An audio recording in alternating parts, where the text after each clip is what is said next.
Imagine yourself in a world where everything you believe in, everything that defines who you are, is under attack. Imagine your faith, your identity, and your traditions on the brink of erasure, torn apart by the might of an empire demanding total obedience and conformity. And then, in the midst of this crushing oppression, a story emerges. A story of unyielding resistance, unimaginable sacrifice, and miracles that defy understanding. This is the story of the First Book of Maccabees, a narrative so powerful that, once you hear it, you'll wonder how something so significant has been hidden from us for so long. It all begins in a time of chaos.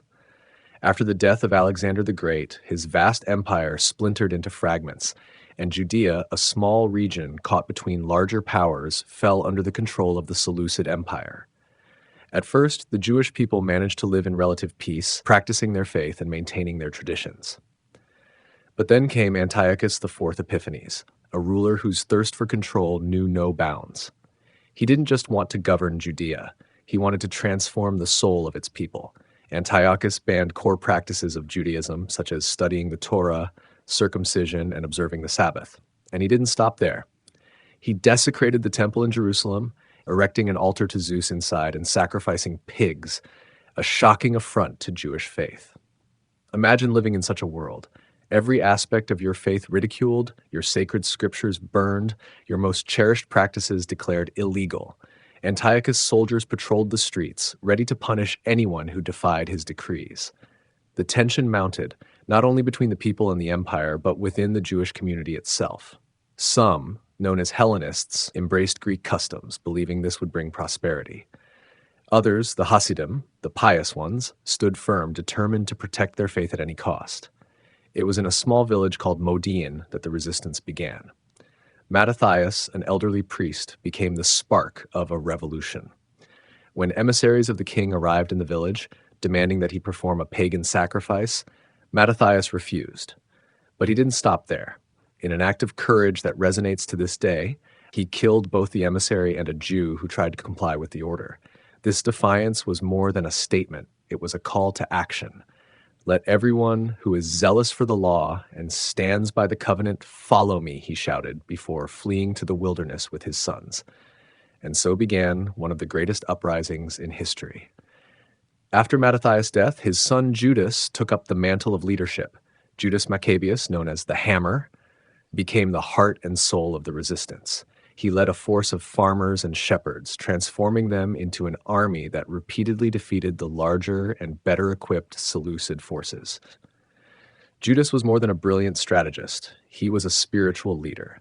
Before each battle, he gathered his men to pray, reminding them that their strength came from God, not from their weapons. The most symbolic victory came when Judas and his forces recaptured the temple in Jerusalem.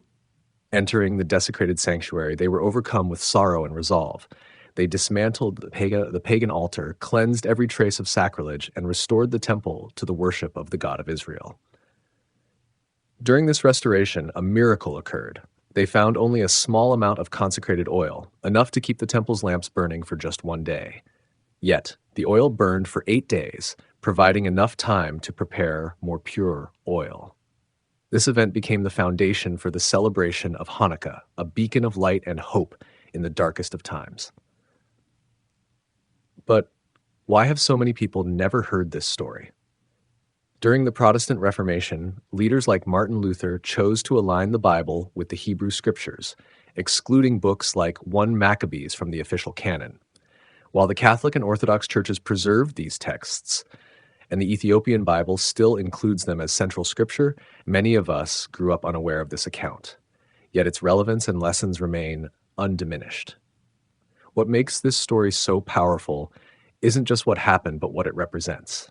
In a world where conformity is often demanded, the story of the Maccabees challenges us to resist, to fight for what we believe in, even when the odds seem insurmountable. This isn't just a story of a nation 2,000 years ago. It's a timeless reminder that faith and courage can prevail, even in the face of overwhelming adversity. So, what would you do? If your faith were ridiculed, your freedom threatened, and your identity at risk, would you have the courage to fight? Would you stand firm, even at the cost of everything you hold dear? The story of the Maccabees invites us to ponder these questions. And as we delve deeper into this epic of resistance and faith, we discover something even greater. This isn't just a lesson from the past. It's a challenge to face the present with the same unwavering conviction. This is a story that transcends the pages of an ancient book. It's a living flame, ignited in every heart that refuses to yield. At first, under the rule of these empires, the Jewish people managed to maintain their faith and cultural practices. But Greek influence began to seep into every aspect of daily life.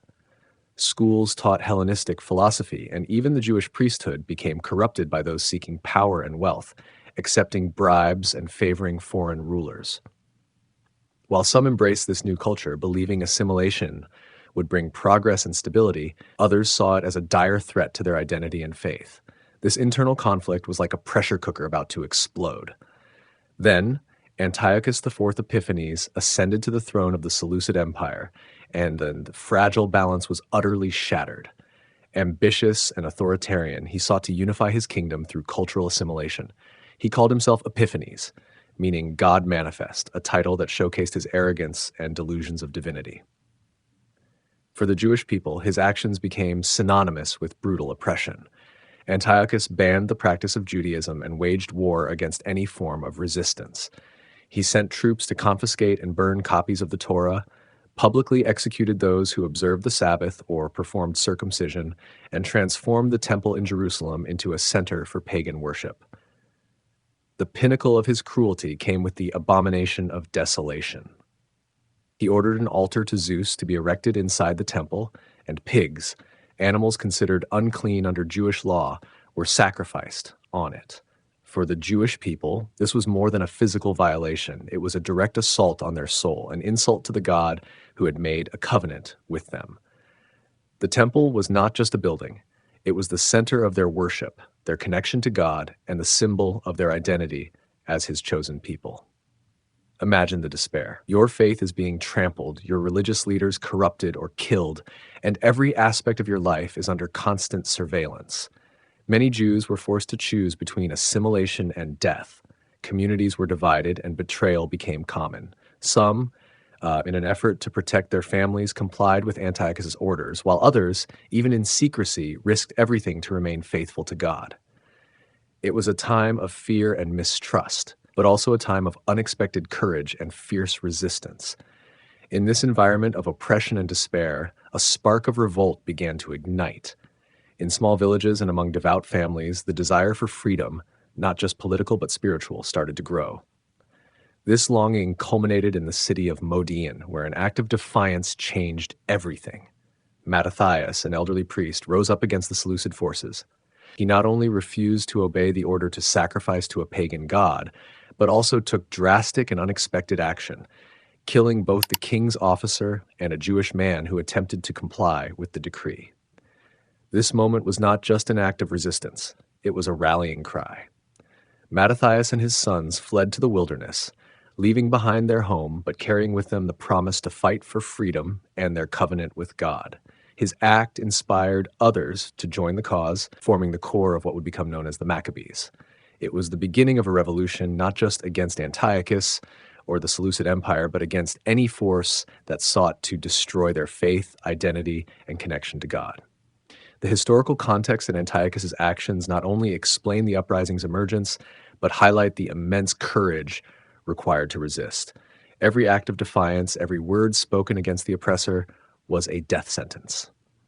And yet, the Maccabees chose to fight, not for glory or wealth, but to preserve what mattered most: faithfulness to God and the freedom to live according to his laws.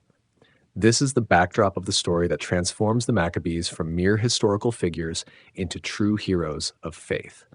As the spark of rebellion grew into an uncontrollable fire, the Maccabees took their place as leaders of a movement that would challenge the mighty Seleucid Empire. Mattathias, the priest whose courageous act ignited the revolt, led a small group of loyal followers, farmers, shepherds, and priests, who decided to fight for their faith and freedom.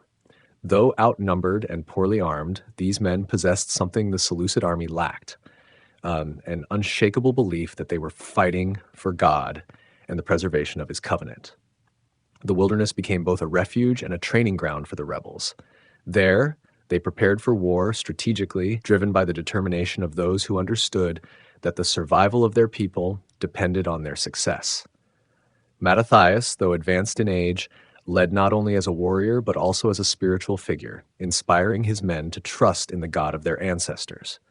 He reminded them of the great victories God had granted the people of Israel, from the parting of the Red Sea to the walls of Jericho falling under Joshua's command. Each story was a source of strength, renewing their courage in the face of an enemy that seemed invincible. However, age and the weight of responsibility took their toll on Mattathias. Feeling his days were coming to an end, he gathered his sons to deliver a final message and assign responsibilities. With words full of passion and hope, he urged them to be zealous for God's law and to continue fighting for the covenant.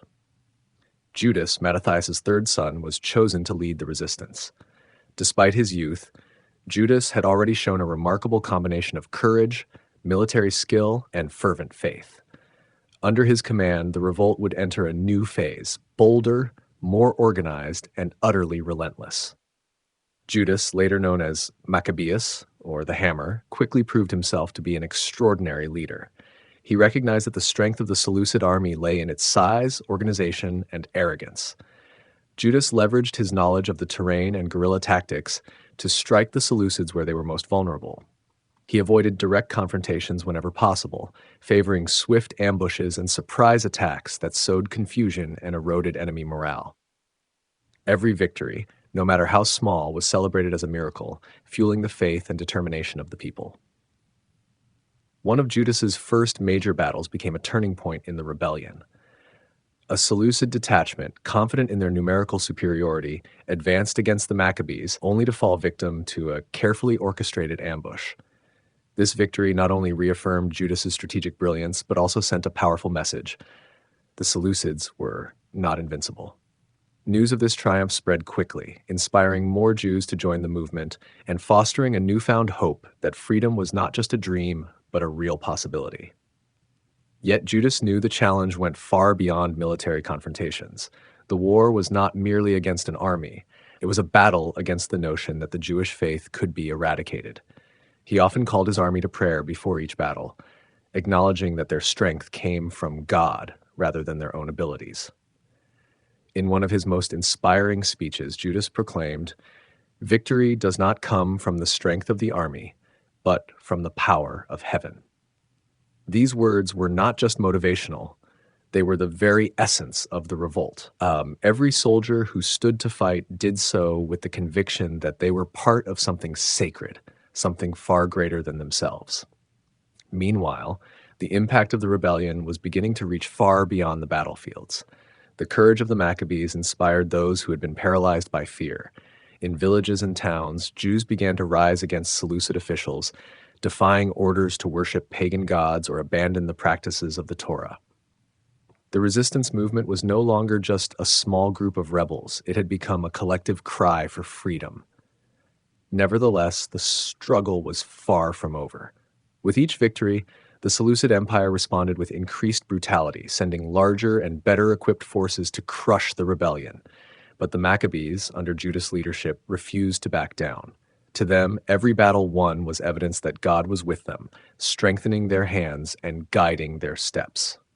They believed that even against overwhelming odds, the God who had chosen Israel would continue to fight for them.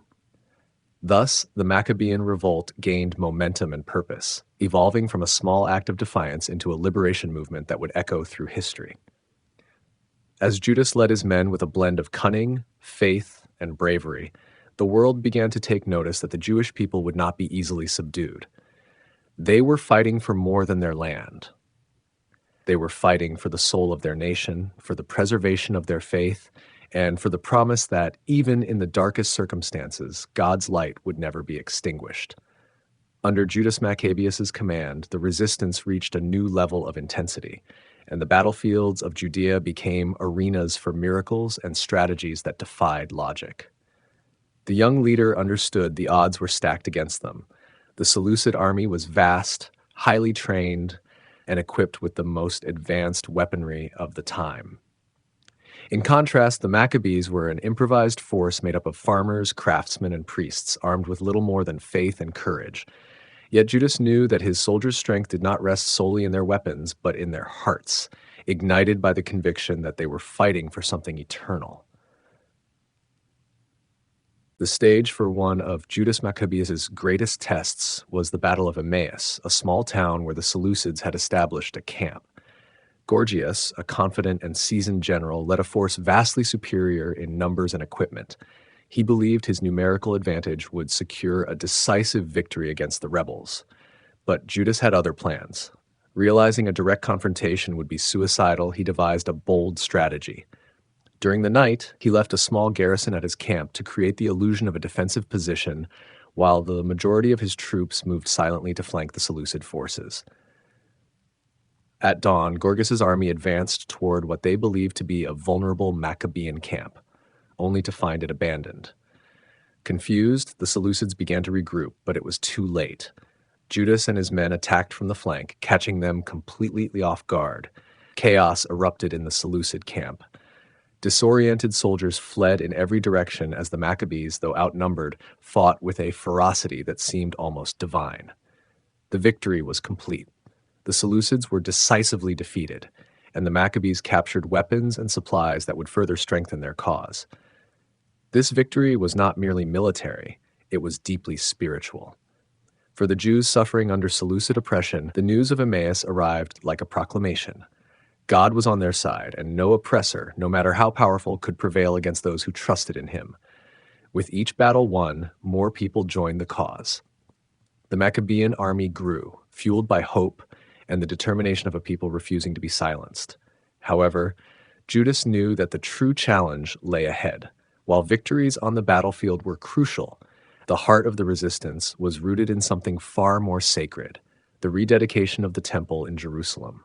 For the Jews, the temple was not just a place of worship, it was the core of their identity, the intersection of heaven and earth. Under Antiochus' fourth Epiphanes, the temple had been desecrated in unimaginable ways. Pagan sacrifices had been performed on its altar, and statues of Greek gods occupied the space where God's presence had once dwelled. Determined to liberate the temple and restore its sanctity, Judas and his men marched toward Jerusalem. What they found upon entering the city was devastating. The temple, once a symbol of the covenant between God and his people, lay in ruins. Destruction was evident in every corner. Broken altars, pagan idols, and the stench of impure sacrifices filled the air. It was a vision of desolation that encapsulated years of oppression and suffering. But where others might have seen only despair, Judas saw an opportunity for renewal. He led his men in a complete cleansing of the temple. Every idol was torn down and destroyed. The desecrated altars were dismantled stone by stone. The work was grueling but deeply significant. Each piece of rubble removed was an act of faith, a reaffirmation of their trust in the God who had sustained them.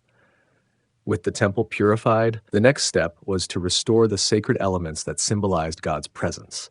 A new altar was constructed, and the menorah, the sacred lampstand, was reinstated. When the time came to light the lamps, they discovered that there was only enough consecrated oil for one day. The process of consecrating more oil would take 8 days. Despite this, Judas ordered the lamps to be lit, trusting that God would provide.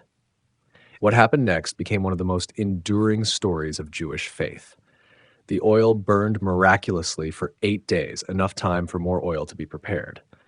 This event, celebrated as the miracle of Hanukkah, became a symbol of God's light shining even in the darkest times. The rededication of the temple was not just a physical restoration. It was a powerful declaration that, despite the Seleucids' attempts to extinguish the Jewish faith, God remained faithful to his people. The light that burned in the temple was more than a miracle. It was a reminder that God's presence would never depart from his people, no matter how arduous their journey. As Judas and his men rejoiced in the rededication, they knew the struggle was far from over. The Seleucid Empire would not stand idly by in the face of such a defeat. Yet, in that moment, amidst the light of the menorah, there was a renewed faith, a glimpse of God's power, and the certainty that as long as they fought for his cause, they would never stand alone. With the temple rededicated and the people's faith reignited, Judas Maccabeus understood that the fight was far from over. The Seleucid Empire, humiliated by the Maccabean victories and the rededication of the temple, was unwilling to accept defeat. Determined to crush the Jewish resistance once and for all, the Seleucids assembled an even larger army, led by experienced generals and equipped with vast resources. For Judas and his followers, the challenge had intensified. The victory at Emmaus and the reclaiming of Jerusalem had proven that God was with them, but it had also drawn the full attention of their enemies. The Seleucids, under the command of Lysias, one of Antiochus IV Epiphanes' most feared generals, launched a devastating campaign to regain control of Judea. Their strategy was clear: to smother the resistance before it could grow any stronger. The next pivotal battle would be fought at Bethzur, a strategically located fortress in southern Judea. If the Seleucids captured Bethzur, the route to Jerusalem would be open, and the dream of freedom would be extinguished before it could fully take root. Judas gathered his army, now bolstered by a growing number of volunteers inspired by previous victories and the unshakable faith of their leaders. Yet, despite the increase in numbers, the Maccabees were still heavily outmatched. The Seleucid forces were vast, composed of seasoned soldiers, cavalry, and war elephants, symbols of intimidation and power. To many, the battle seemed lost before it even began, but Judas, as always, placed his trust not in the strength of his army, but in the God who had sustained them through every battle. On the night before the confrontation, he gathered his men and spoke with a conviction that ignited their spirits. "Do not fear their numbers or their weapons," he declared. "The God who parted the Red Sea for our ancestors is the same God who fights for us today. We fight not just for our land, but for the name of the Lord, for our faith, and for our freedom." With this message, Judas led his men into the battle of Bethzur. What followed was a fierce and brutal clash, a true test of courage and resolve. The Seleucids, confident in their superiority, launched a full-scale assault, but they underestimated the ingenuity and spirit of the Maccabees. Judas and his men used the mountainous terrain to their advantage, ambushing the Seleucid forces at strategic moments, cutting off their supply lines and disrupting their formations. At the height of the battle, when it seemed the Maccabees might be overwhelmed, Judas raised his sword and, with a rallying cry that echoed across the battlefield, led a charge that turned the tide. His men, inspired by his bravery, fought with a strength that seemed almost supernatural. One by one, the Seleucid forces began to retreat, and the battle ended with yet another resounding victory for the Maccabees. The triumph at Bethzur was monumental, both strategically and spiritually. Not only did it halt the Seleucid advance toward Jerusalem, but it also solidified Judas's reputation as a leader chosen by God. News of the victory spread rapidly, inspiring even more Jews to join the resistance. The belief that God was guiding the Maccabees became unshakable. Yet, as always, victory came at a cost. The battles left deep scars, lives were lost, communities devastated, and the people lived under the constant shadow of further attacks. Judas, though victorious, bore the weight of these losses in his heart. He knew that every victory carried a price, but he also understood that freedom and faithfulness to God were worth any sacrifice. Amid these struggles, the spirit of the Maccabees continued to be forged in the fires of adversity. Each battle was not just a fight for territory, but a declaration of faith. Every victory reaffirmed that God had not abandoned his people, even in their darkest moments. Judas and his followers understood that they were fighting not only for their generation, but for future generations, so that God's name would continue to be exalted in their land. The Battle of Bethzur marked another chapter in the extraordinary journey of the Maccabees. Yet even as they celebrated this victory, Judas knew the fight was far from over. The Seleucid Empire remained a formidable threat, and new challenges loomed on the horizon. But with every step forward, with every battle won, the Maccabees reaffirmed a truth that no enemy could erase. As long as they remained faithful to God, no matter how overwhelming the forces against them, their light would never be extinguished. Following the victory at Bethzur, Judas Maccabeus and his followers found a brief moment of respite, but the war was far from over.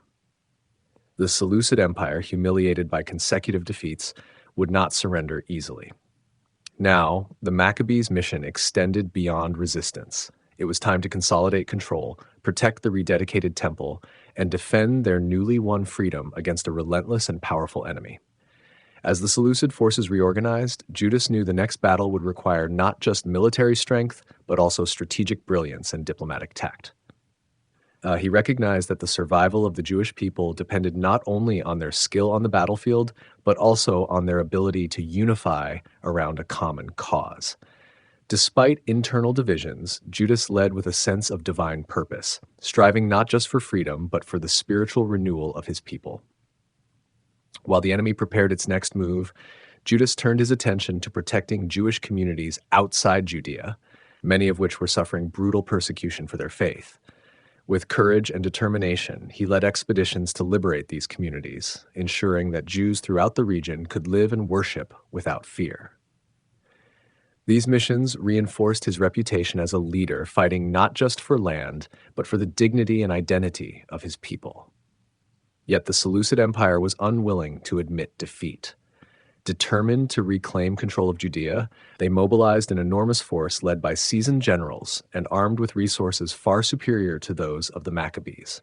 Judas, aware that he was facing an unprecedented challenge, rallied his forces and prepared them for what promised to be their most difficult battle yet.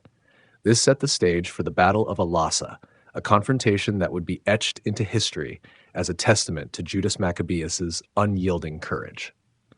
With an army that was vastly outnumbered, Judas faced nearly impossible odds, but he refused to retreat. Gathering his men, he spoke with a conviction that defied despair. "Victory does not come from the size of an army," he proclaimed. "It comes from the power of God. The Lord, who delivered giants into the hands of the weak in the past, will be with us in this battle." The battle began with brutal intensity. The Seleucid forces, confident in their victory, launched a relentless assault while Judas led his men with remarkable courage. He fought on the front lines, wielding his sword and inspiring his soldiers to give everything they had. For a moment, it seemed that faith and determination might overcome the impossible odds, but the overwhelming might of the Seleucid army eventually began to prevail. Amid the chaos, Judas fought until his last breath. His death on the battlefield was a devastating blow to the Maccabees and to all who had placed their hopes in him. As his men realized their loss, they retreated, carrying Judas's body to ensure he received a proper burial. The people mourned not only the loss of their leader, but also the symbol of their struggle for freedom and faith. Judas's death could have marked the end of the revolt, but his life and legacy had planted seeds that would continue to grow. His brothers, Jonathan and Simon, stepped forward to lead, determined to honor Judas's sacrifice and continue the fight for freedom. They understood that Judas's courage, faith, and leadership were the very foundation that kept the movement alive. The Battle of Elasa marked a turning point in the revolt. Though Judas's death was a harsh blow, the cause he fought for did not die with him. On the contrary, his memory became a flame that inspired his followers to persevere. Judas's sacrifice was not in vain. It strengthened the Jewish people's resolve to continue their fight, no matter how great the challenges they faced. This battle and Judas's death remind us that true leadership is measured not only by victories, but also by the lasting impact of one's actions and the example they leave for others. Judas Maccabeus did not live to see the full liberation of his people, but his courage and faith paved the way for those who followed to carry on the struggle. The story of Elasa is not just one of sacrifice, but a reminder that the noblest causes demand the highest price, and the greatest leaders inspire others with their lives, even beyond death. After the tragic loss of Judas Maccabeus at Elasa, the revolt could have easily been crushed. The Seleucid Empire believed that with Judas gone, the movement was over. But they underestimated the strength of the cause Judas had nurtured and the determination of his brothers. Jonathan and Simon, heirs to Judas's mission and legacy, stepped into leadership, each bringing their own strengths and vision to the movement. Jonathan, with his political acumen and charisma, emerged as the new military and spiritual leader of the Jewish people. He understood that the struggle was not just physical, but also diplomatic. With the Seleucid forces still threatening, Jonathan skillfully exploited divisions within the empire, forming strategic alliances and leveraging political instability to his advantage. He continued the battle on the military front while also securing temporary periods of peace that allowed the Jewish people to regain their strength. Meanwhile, Simon, the eldest of the brothers, assumed the role of administrator and long-term strategist. He was patient, methodical, and deeply committed to preserving the identity and traditions of his people. Combining military strength with diplomacy, Simon consolidated Jewish autonomy, laying the groundwork for a more stable future. Under his leadership, the Jews began to experience what once seemed impossible during years of oppression, a measure of political and religious independence. This period of leadership by the Maccabean brothers saw a revival of Jewish faith and culture. Simon, in particular, worked to rebuild devastated communities and strengthen the religious practices that had been threatened by forced Hellenization. The annual celebration of Hanukkah, established after the temple's rededication by Judas, became a powerful symbol of resilience and the triumph of light over darkness. Simon led with a clear goal: to honor Judas's legacy and ensure that the fight for religious freedom was never forgotten. However, the Maccabees' victory did not come without ongoing sacrifices. Even as Simon negotiated and Jonathan led the army, the Seleucid forces continued intermittent attacks, attempting to reclaim control of Judea. The brothers faced internal betrayals, external challenges, and the emotional toll of leading a nation that had endured so much. Jonathan ultimately fell victim to a political ambush, a devastating loss that left Simon as the last of the brothers to bear the burden of leadership. Simon, however, did not falter under the weight of responsibility. He led steadfastly, securing Judea's independence and establishing the Hasmonean dynasty, a milestone in Jewish history. This dynasty ruled Judea for nearly a century, providing a period of relative stability and prosperity. Under Simon's leadership, the temple in Jerusalem once again became the bead-eating heart of Jewish life, a place where God's presence was celebrated and the nation's identity was reaffirmed. Imagine the weight on Simon's shoulders, the last of his brothers looking back at all they had lost and all they had achieved. He knew that the fight for freedom had never been just about territories or politics. It was about preserving faith and a relationship with God in a world that constantly tried to erase those truths. He also understood that every step taken, every battle won, every sacrifice made was not just for his generation, but for all those who would come after. The story of the Maccabees at this moment reveals not only the strength of the human spirit, but also God's faithfulness amidst darkness. It reminds us that the fight for justice and truth often demands a high price, but the legacy of courage, faith, and sacrifice can illuminate future generations. Under the leadership of Jonathan and Simon, the movement started by Judas Maccabeus not only survived, it thrived, leaving an indelible mark on Jewish history and on the hearts of those who fought to remain faithful to their divine calling. The story of the Maccabees is not merely a chronicle of battles, but a saga that echoes through eternity. It is a living testament to the courage that rises against oppression, the faith that endures even in the darkest trials, and the power of a community united by a cause greater than themselves. The Maccabees taught us that the fight for freedom is not just a physical battle. It is spiritual, emotional, and deeply tied to the preservation of our identity and most sacred values. When we look at what they faced, from the desecration of the temple to the loss of beloved leaders, we are challenged to reflect on our own struggles. What are we willing to sacrifice to remain faithful to what we believe? Are we ready to fight for what truly matters, even when it feels like the world is against us? The saga of the Maccabees reminds us that in the midst of trials, there is always a choice to be made, to give in to fear or to embrace faith. They chose faith, a faith that sustained them in every battle, that gave them strength when their human endurance failed, and that led them to a victory that transcended their own existence.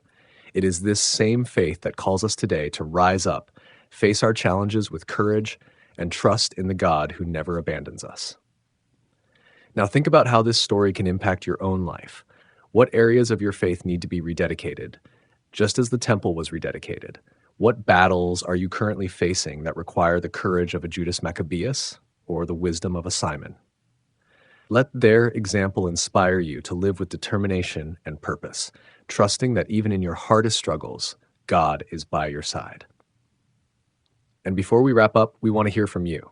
Share in the comments which part of the Maccabees story impacted you the most. Was it the boldness of Mattathias, the heroic leadership of Judas, or the enduring legacy left by Jonathan and Simon? Your reflections might inspire others who are also searching for courage and faith in their own journeys. If you enjoyed this content, subscribe to the channel and turn on notifications so you don't miss our upcoming videos. Here at the Eternal Compass, our mission is to bring powerful stories from the Bible, including those that are forgotten or lesser known, to enlighten our understanding and strengthen our faith. And if you know someone who needs inspiration, share this video with them.